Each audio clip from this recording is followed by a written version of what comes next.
সর্বশেষ যে লোকটা জান্নাতে যাবে তাকে আল্লাহ তাআলা জাহান্নামের আগুনে পোড়াতে পোড়াতে ছাই বানিয়ে ফেলবে।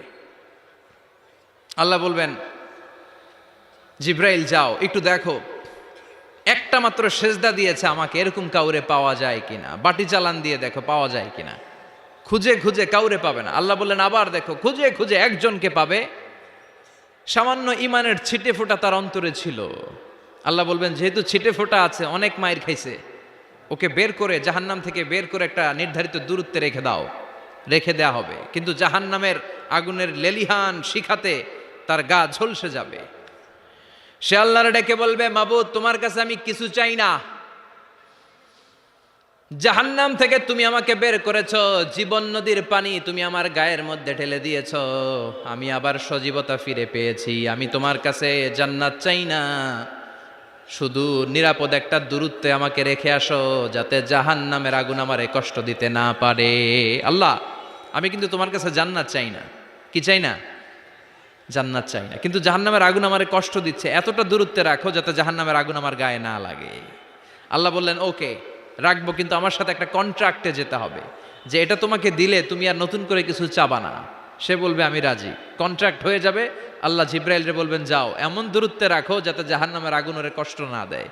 রেখে আসা হবে, অনেক দিন সে ওখানে আনন্দে থাকবে, আল্লাহ শুকরিয়া করবে। সে মনে মনে বলবে বেঁচে গিয়েছি, আমি বেঁচে গিয়েছি, জীবনে আর কিছু চাই না, জাহান্নাম থেকে আমি বেঁচে গিয়েছি। অনেকদিন থাকার পরে মনে মনে ভাববে বাইসা তো গেছি, কিন্তু নতুন করে একটু ট্রাই করে দেখি, জাহান্নামের সৌন্দর্যের দৃশ্য একটু চোখ দিয়ে অবলোকন করা যায় কিনা। সে আল্লাহরে ডেকে বলবে, আল্লাহ ইনদি সুআল, আমার একটা ফরিয়াদ আছে। কি ফরিয়াদ? আল্লাহ আগেই বলে রাখি আমি কিন্তু জান্নাতে যেতে চাই না। আল্লাহ বলবেন কি চাও? সে বলবে আল্লাহ তোমার জান্নাতটা তুমি কত সুন্দর করে বানিয়েছো, আমি একটা নজর শুধু দেখতে চাই।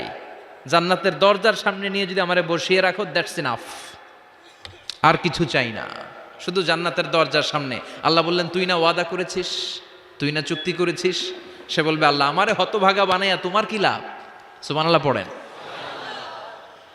আমারে তুমি হতভাগা বানিও না। আল্লাহ বলে ঠিক আছে, আবার সিগনেচার কর যে জান্নাতের দরজার সামনে বসিয়ে দিলে আর কিছু চাবি না। সে সিগনেচার করে বলে আমি চাবো না। আল্লাহ বললেন জিব্রাইল বেচারারে ধরে জান্নাতের গেটের সামনে বসায় দে। এবার জান্নাতের গেটের সামনে বসে বসে জান্নাতের সৌন্দর্য দেখা শুরু করবে। সুবহানাল্লাহ।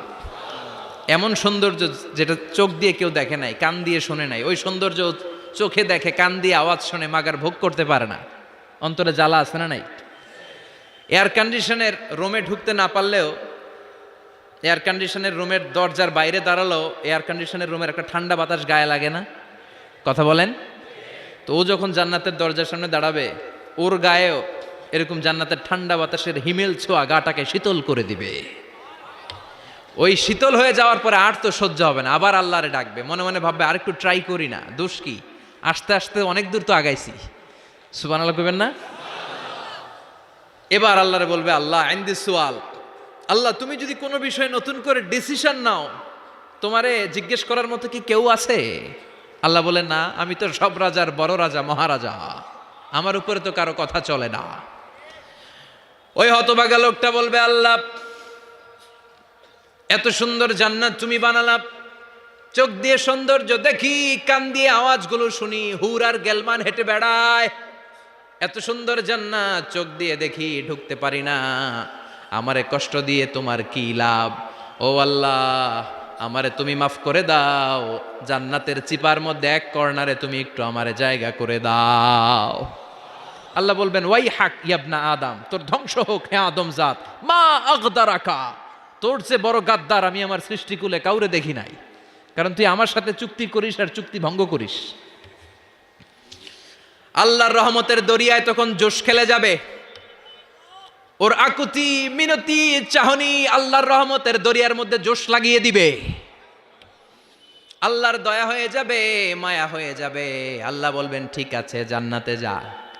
লোকটা এবার এক দৌড়ে জান্নাতের ভিতরে ঢুকে যাবে। লোকটার দৌড় দেখে আবার লোকটারে আল্লাহ ডেকে বলবে একটু দাঁড়া, একটু দাঁড়া, জান্নাত তো দিছি, তো দৌড় দিলি কেন? সুবহানাল্লাহ কইবেন না? লোকটি বলবে আল্লাহ প্ল্যান তো আমি কম করি নাই, এত চেষ্টার ফলে আমি আসতে পারছি, আবার যদি তুমি বাইর করে দাও, এই জন্য এক দৌড়ে এমন চিপার মধ্যে লুকামো যাতে তুমি আমার না দেখো।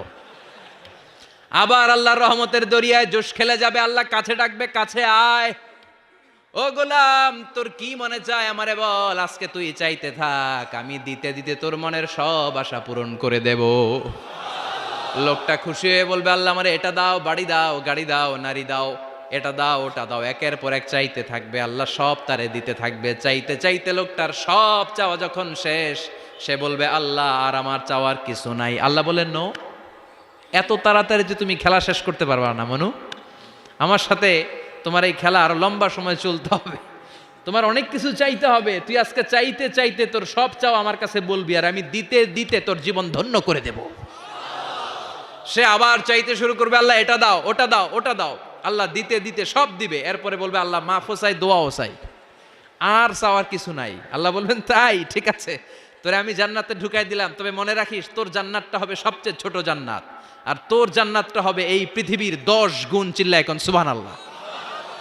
বুখারীর বর্ণনা, আখিরু মান দাখালাল জান্নাহ, যে লোকটা সর্বশেষ অনেক মাইর খাইয়া রিমান্ডে থাকার পরে জান্নাতে ঢুকবে, তার জান্নাতটা যদি পৃথিবীর 10 গুণ হয়, তাহলে আমাদের সবাইরে ফেরদাউসে ঢুকাতে আল্লাহর কোনো সমস্যা আছে?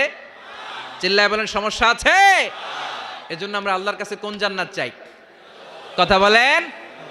রব্বুল আলামিন বলেন, ওয়াসিকাল্লাযীনা ইত্তাকাও রাব্বাহুম ইলাল জান্নাতি যুমারা হাত্তা ইযা জাউহা ওয়া ফুতিহাত আবওয়াবুহা ওয়া ক্বালা লাহুম খাজানাতুহা সালামুন আলাইকুম তিবতুম ফাদখুলুহা খালিদিন। সুবহানাল্লাহ পড়ে। তোমাকে ডাকি যদি একবার আল্লাহ, আমাকে কাছে টানো বারবার।